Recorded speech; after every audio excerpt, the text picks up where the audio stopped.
మధ్య ఒక హిందూ మీద మన తెలంగాణ వ్యక్తి మీద మార్వాడీలు కొట్టారు. సో ఇప్పుడు అట్లా కొట్టినందుకు ఇక్కడ ఇది కాకుండా తెలంగాణ శ్యామ్ మీద వాడు మార్వాడు కాల్ చేసి నేను గోరక్షణ సమితి అని చెప్పి శ్యామ్ ఆడియో రికార్డ్ చేసిండు, బెదిరిస్తున్నాడు.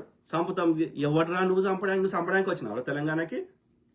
ఉప్పు అమ్ముకోవడానికి వచ్చినావు, లేకపోతే ఇంకో ఆడ బతదూరి లేక వచ్చినావు. ఆడ అరేబియా సముద్రం ఉంది, ఆడ ఎడారి ఉంది, ఏం లేదు కాబట్టి కొంతమంది ఉప్పు అమ్ముకోవడానికి వచ్చారు. కచరం అంటే ఎడ్ల బండి మీద పట్టుకొని వచ్చి వీళ్ళు ఉన్నాయి లేని అని పట్టుకొని వచ్చారు బతుకుదెరువు కోసం. బతుకుదెరువుకి వచ్చిన వాడికి బతుకుదెరువు లేకుండు ఎవడేమంటున్నాడు? ఇన్నేళ్ళు ఏమనలే కదా. దొంగ ముండా కొడుకులు అభివృద్ధి కానియారు, ఒకటి ఏం చేయనియారు. నేను ఎంఐఎంని ఓడిమెచ్చుకుంటున్నా, ఎంఐఎం తిడతలేం. వాడు తడి చెత్త నువ్వు పొడి చెత్త అని తిడతానే ఉన్నాం కదా, వాడిని ఓడిమెచ్చుకున్నారా? కాంగ్రెస్ అయితే వాళ్ళకి ముస్లింల కోసం అంతా అభ్యున్నతి ఫేవర్ చేస్తే కాంగ్రెస్, ఎంఐఎం ఉన్నప్పుడు కాంగ్రెస్ 70 ఏళ్ళు పరిపాలించినప్పుడు ఎంఐఎం ఒక 7 సీట్లకే పరిమితం ఓల్డ్ సిటీకి. అర్థమైందా? నీ బీజేపీ వచ్చినాక వాడు జాతీయ పార్టీ అయిండు, వాడు అధికారికంగా చెప్పిండు. కాంగ్రెస్ ఉన్నప్పుడు వాని 2014 కంటే ముందు వాని మొత్తం ఆస్తి ఎంత ఎంఐఎం ఉంది? 5,000 కోట్లు. ఇవాళ 50,000 కోట్లకు అయింది. ఎట్లయితుంది? బీజేపీ ఏడ పోటీ చేస్తే ఎంఐఎం పోటీ చేస్తుంది. వీడు పోయి హిందువులను తిట్టిపిస్తారు, హిందువులని అక్కడ తిట్టిపోయగానే ఆ లేనోనికి మతం ఫీలింగ్ తెప్పించి ముస్లింల ఓట్లు వాడు దొప్పుకోబోతున్నాడు, ఇక హిందువుల ఓట్లు వీడు దొప్పుకోతున్నాడు మతం పేరు మీద.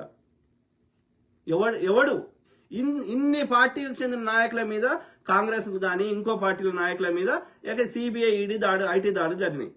ఎవరి మీద జరగలే? 2 పార్టీలకు చెందిన వాళ్ళ మీద జరగలే. ఒకటి బీజేపీ, 2 ఎంఐఎం. మీరిద్దరు కలిసి దేశాన్ని సంకనాకించుకుంటా మళ్ళీ మా ప్రజా సమస్యల గురించి ఒక్క దాని మీద చర్చ లేకుండా చేసేసి మళ్ళీ మధ్యలో కాంగ్రెస్ని తిడితే ఏమవుతుంది? ఎస్, దేశ ప్రజల కోసం అందరిని సమానంగా చూస్తాం. తప్పు చేస్తే హిందూ అయినా, ముస్లిం అయినా, క్రిస్టియన్ అయినా వాడిని శిక్షిస్తాం.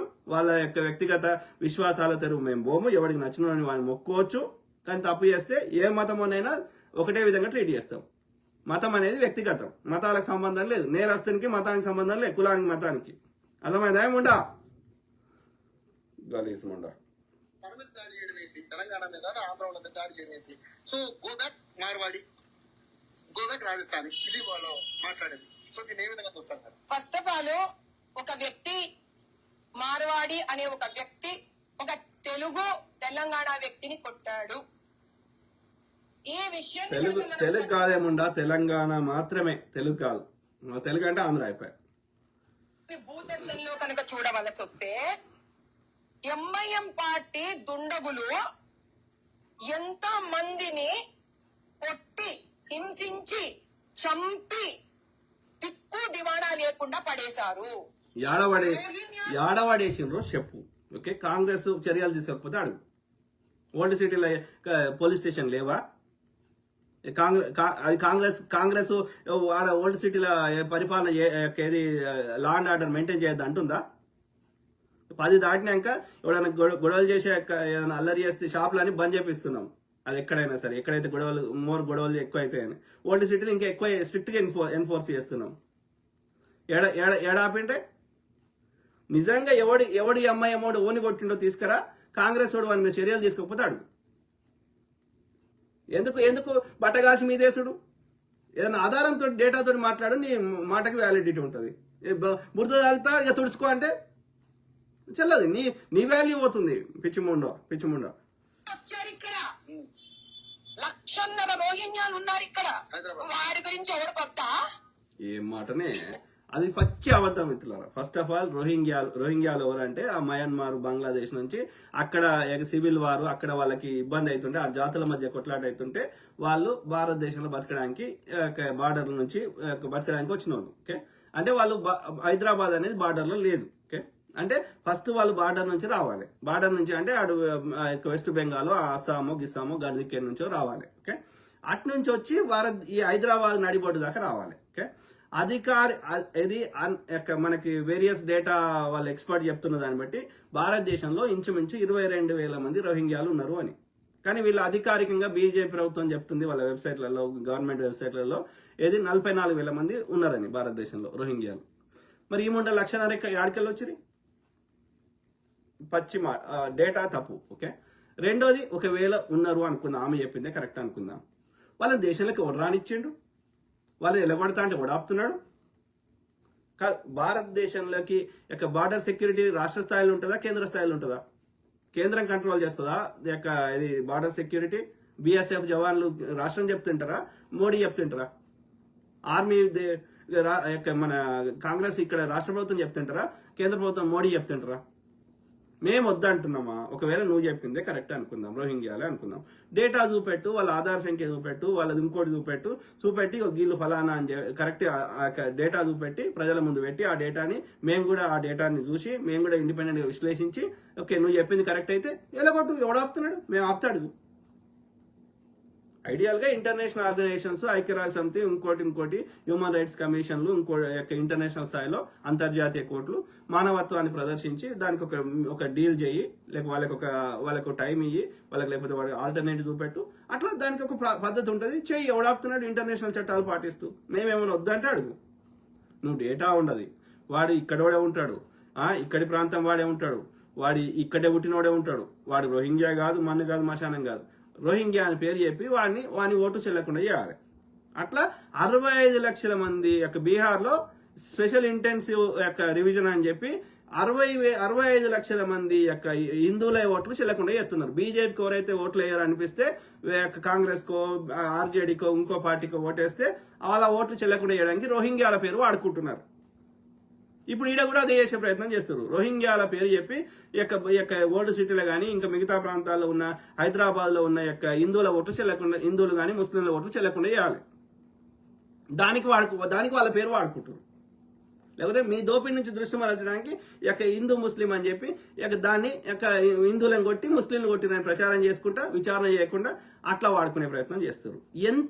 ఎంత గలీజ్గా ఉట్టిరు ఈ బాపను ముండలు ముడకొడుకు. అంటే బ్రాహ్మణుడు అంటేనే అసహ్యం వచ్చినట్టు చేస్తున్నారు. అమ్మ దరిద్రం. కొట్లాట ఎందుకు వచ్చింది? దేనికి వచ్చింది? దేనికి వచ్చింది అంటే ఆడ గల్లీలో సికింద్రాబాద్ లో పద్మారావు నగర్ లో ఆ గల్లీలో అరే గాడి తీరా అడ్డంగా రోడ్డుకి అడ్డంగా పెట్టినా ఉన్నదే గల్లీ సన్నగా ఉంది అంటే వాడు కమ్ జాతి వాళ్ళని తిట్టుకుంటూ కొడుతుంటే వీళ్ళు ఆత్మరక్షణ కోసం తిరిగి కొట్టిర్రు.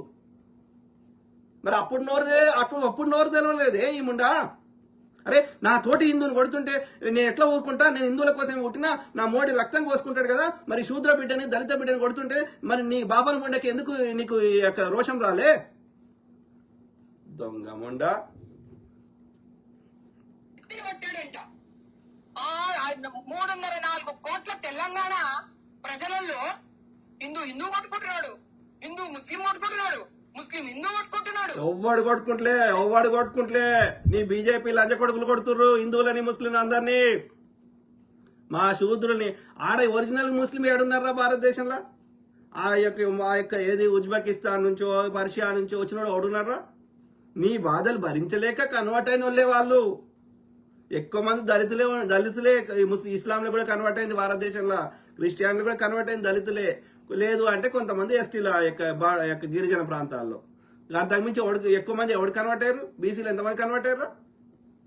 కాబట్టి వాళ్ళు కూడా ఎందుకు కన్వర్ట్ అయ్యారు? వానికి ఊరికి దూరంగా పెడితే, వానికి మూతికి ముంత, ముడ్డికి చీపురు ఇస్తే, దేవదాసుగా చేపిస్తే నీ బాధలు భరించలేక కన్వర్ట్ అయ్యారు వాళ్ళు, రక్షణ దొరుకుతుందని. ముండా ఏం మాట్లాడుతున్నావు?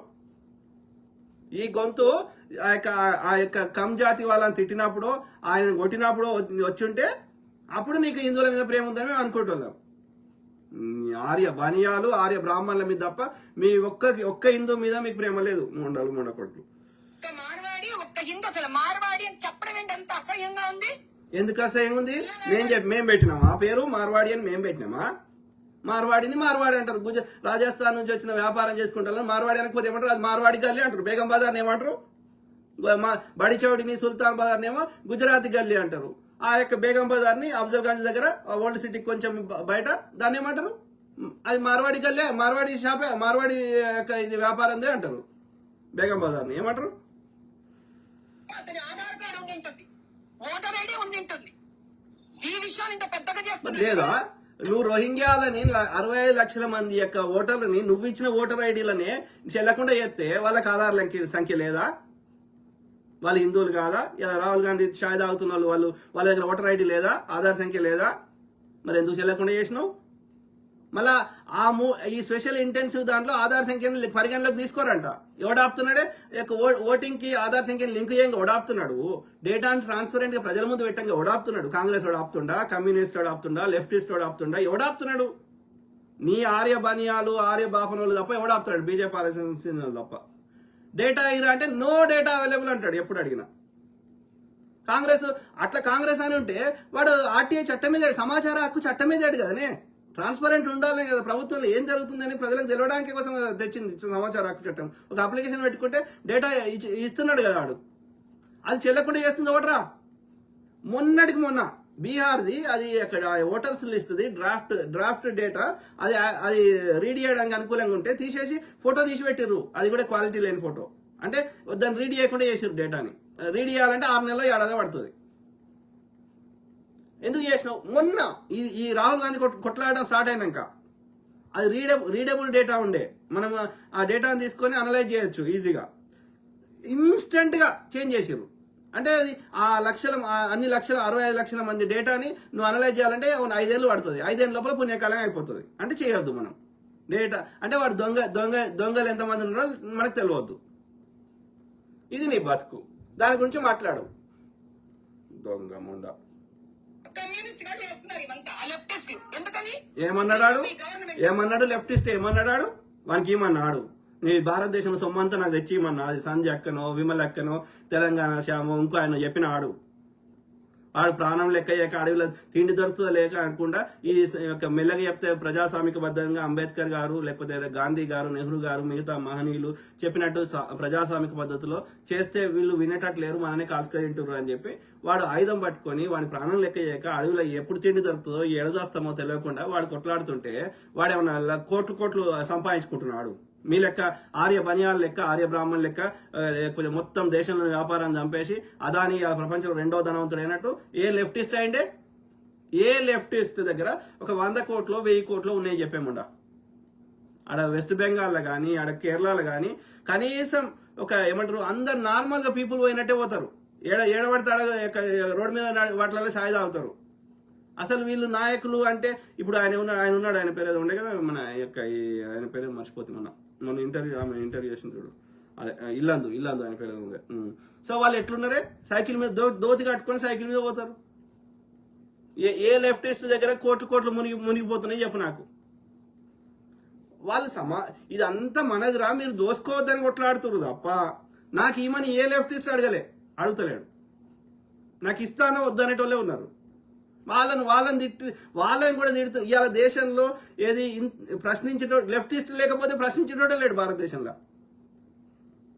కదా. వాళ్ళకి ఈ ఓట్ల రాజకీయంలో ఈ పైసల రాజకీయం చేసిండు. ఈ యొక్క మొత్తం దేశాన్ని యొక్క ఎలక్షన్స్ ప్రాసెస్ డిఫరెంట్ చేసినాక వాళ్ళు పాపం గెలవలేకపోతారు. ఈ పైసల దాడిని తట్టుకోలేక. కానీ వాళ్ళ దగ్గర పైసలు ఉంటే వాళ్ళు కూడా ఖర్చు పెట్టి గెలిచేవాళ్ళు కదా. వాళ్ళకి ఆలోచన లేదు. కాబట్టి వాళ్ళు కూడా మాట్లాడకపోతే వాళ్ళ నోర్లు కూడా మూతపడితే ఇలా భారతదేశంలో ప్రశ్నించేటోడు మీ దోపిడిని అంటే ఎవడు ప్రశ్నించేటోడు ఉండొద్దా? మీరు దోసుకుంటూనే ఉంటే మేము చూసుకుంటే కూర్చోవాలన్నా? మేము కట్టం ట్యాక్సులు ఏం బిక్తారో బిక్కుర్రి దొంగ ముండా కొడుకు. సెంటర్ లో స్ట్రాంగ్ గా ఉండే దేశాన్ని ముందుకు తీసుకొని వెళ్తుంది. కాంగ్రెస్ ని తరిమి కొట్టి బయటికి వెళ్ళిపోయే టైం వచ్చింది. కాబట్టి యాడొచ్చింది నువ్వు ఇట్లనే అన్నారు. కేసీఆర్ కూడా ఇట్లనే అన్నాడు. కాంగ్రెస్ యాడుంది అన్నాడు. 7 సీట్లు ఉన్నటువంటి ఎంఐఎంని చేసిండు. కాంగ్రెస్ వాడు కట్టినటువంటి నాగార్జున సాగర్ ఉన్న రోజులు, కాంగ్రెస్ వాడు కట్టిన బాక్రానంగల్ ఉన్న రోజులు, కాంగ్రెస్ వాడు కట్టినటువంటి ఐఐటీలు ఉన్న రోజులు, కాంగ్రెస్ వాడు స్వతంత్ర భారతాన్ని నిర్మించింది కాంగ్రెస్ పార్టీ. ఓకే, వాడు కట్టినవి ఉన్న రోజులు, గ్రామ పంచాయతీలు ఉన్న రోజులు. ఓకే, కాంగ్రెస్ ఆడిపోదు ప్రజల గుండెల్లో. ఇందిరామ్మ ఇంట్లో ఉంటున్నాడు ఎవడు కాంగ్రెస్ చేసింది మర్చిపోడు. ఓకే, గుడిసెల్లో ఉండడానికి పక్కా ఇల్లు కట్టించింది. కాబట్టి కాంగ్రెస్ యాడుంటది? ప్రజల గుండెల్లో ఉంటది. ఓకే, నువ్వు కాంగ్రెస్ నాయకులను బెదిరించో సిబిఐ ఈడీ అని తీసుకుంటా కావచ్చు, అని ప్రభుత్వానికి నిలబడుకోవచ్చు. ప్రభుత్వంలో లేకపోయినంత మాత్రమే కాంగ్రెస్ లేదని కాదు. అర్థమైందా?